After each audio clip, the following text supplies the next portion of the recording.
সন্ত্রাসীরা বিগত 5 আগস্ট 2024 তারিখ রাত অনুমান 2:15টার সময় আমাদের বসতঘরে আগুন ধরিয়ে দেয় পেট্রোল দিয়ে।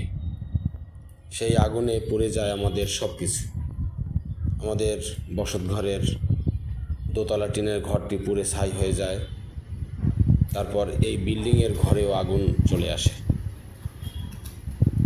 2টা এসি পুড়ে যায়। সামনের রুমের এই স্থানে দেখা যাচ্ছে পুরো ঘরটা কালো হয়ে আছে। এটা আজকের ভিডিও। সংস্কার করার চেষ্টা করেছি, কিন্তু সব পারিনি। বিল্ডিংটাই ক্ষতিগ্রস্ত হয়ে গেছে। জানি না কখন পড়ে যায়, কী অবস্থা হয় বলতে পারি না। আল্লাহ ভরসা। তবে সন্ত্রাসীদের এই দুনিয়াতে কোনো না কোনোভাবে বিচার হওয়া উচিত। আল্লাহ তাআলার তরফ থেকেও হতে পারে, যদি আল্লাহ তাআলা চায়।